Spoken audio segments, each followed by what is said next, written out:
Pada materi kali ini kita akan membahas mengenai basis data klien server.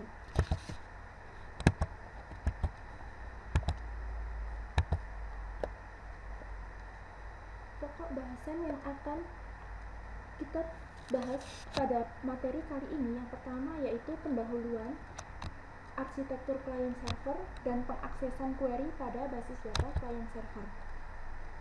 Tujuan pembelajaran materi kali ini yaitu memahami konsep basis data klien server, memahami arsitektur klien server, memahami pengaksesan query pada basis data klien server, dan bagaimana perangkat lunak klien server. Pendahuluan. Aplikasi basis data terdistribusi dikembangkan dalam bentuk arsitektur klien server. Teknologi klien server berkembang secara cepat sebagai teknologi lanjut. Pada beberapa waktu yang lalu, sangat sulit memprediksikan status saat ini teknologi klien server yang terjadi saat ini. Hal ini sama sulitnya dengan memprediksi teknologi untuk beberapa tahun ke depan. Beberapa faktor yang berpengaruh pada fungsi klien atau server atau keduanya melibatkan perangkat keras dan perangkat lunak, protokol network, network LAN atau WAN, dan komunikasi. Penurunan biaya dari beberapa faktor tersebut menyebabkan semakin besar kemungkinan mempunyai sistem yang kuat. Arsitektur klien server. Saat ini arsitektur klien server yang banyak digunakan dalam industri disebut two-tier arsitektur. Pada arsitektur ini, server mengirimkan data dan klien mengakses data. Server memainkan peranan yang dominan pada arsitektur ini.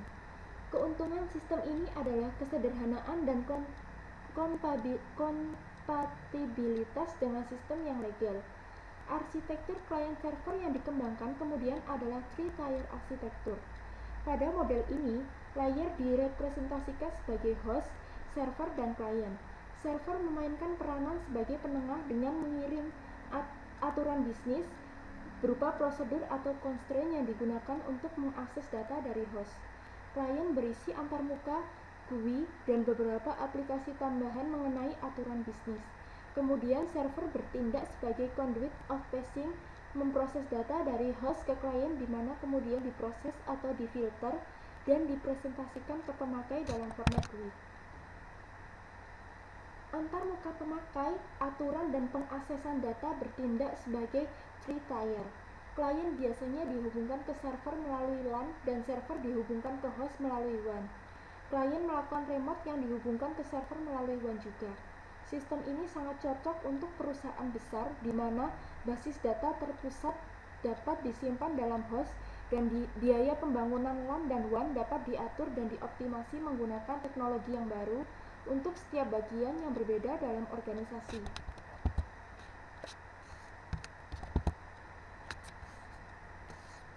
Antarmuka pemakai, aturan, dan pengaksesan data. Pengaksesan query pada basis data klien server.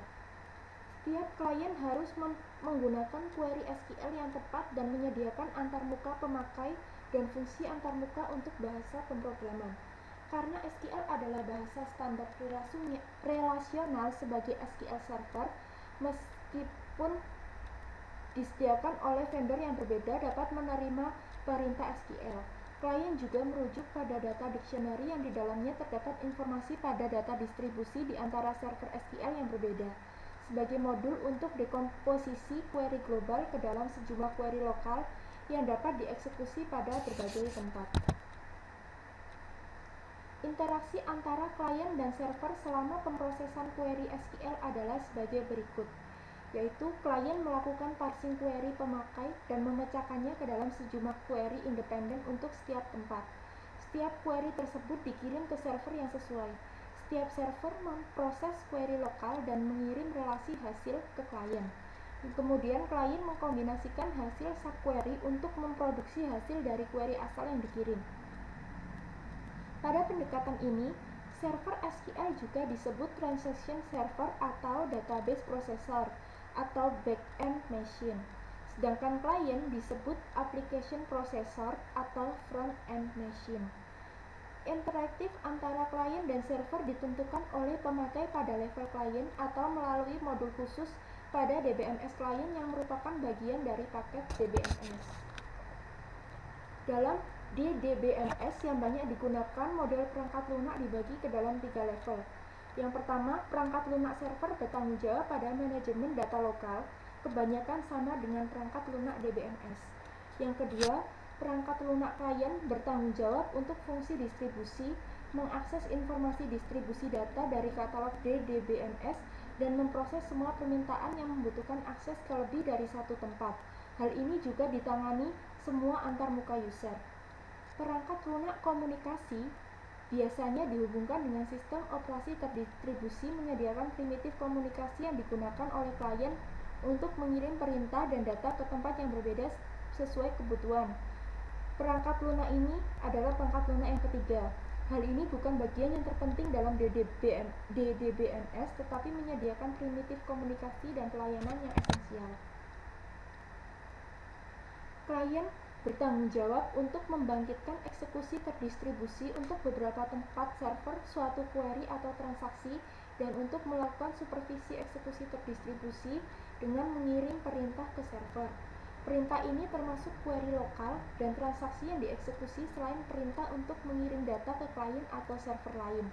Satu fungsi yang mungkin dari klien adalah menyembunyikan detail distribusi dari data pemakai yang memungkinkan pemakai menulis query global dan transaksi seperti basis data yang terpusat tanpa harus menentukan tempat di mana data dirujuk dalam query atau transaksi berbeda. Properti ini disebut distribution transparency. Beberapa DDBMS tidak melakukan distribution transparency, sehingga pemakai harus berhati-hati terhadap distribusi data secara detail. Ringkasan. Konsep arsitektur client server berhubungan dengan basis data terdistribusi. Arsitektur client server yang dikembangkan saat ini menggunakan three-tier arsitektur di mana terdapat 3 komponen utama, yaitu host, server, dan klien. Pengaksesan query dilakukan dengan cara klien melakukan permintaan query dengan mengirimkan sub-query ke beberapa tempat server, dan setelah server mengirimkan hasilnya ke klien mengkombinasikan hasil sub-query ke query asal. Modul perangkat lunak yang terdapat pada DDBMS dapat dibagi dalam 3 level, yaitu perangkat lunak server, klien, dan komunikasi. Selanjutnya kita akan membahas latihan soal pada materi kali ini. Soal pertama, apa sih yang dimaksud sistem client server? Client server adalah sebuah arsitektur jaringan yang memisahkan klien, biasanya aplikasi yang menggunakan GUI, dengan server. Masing-masing klien dapat meminta data atau informasi dari server. Apa perbedaan konsep arsitektur client server yang ada sekarang dengan arsitektur sistem terdistribusi? Konsep arsitektur client server yang ada sekarang adalah pada arsitektur ini. Server mengirimkan data dan klien mengakses data. Server memainkan peranan yang dominan pada arsitektur ini.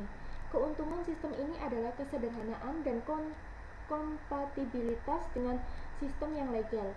Sedangkan pada konsep arsitektur sistem terdistribusi, sistem dianggap sebagai suatu set layanan yang disediakan untuk klien server dan klien diberlakukan berbeda.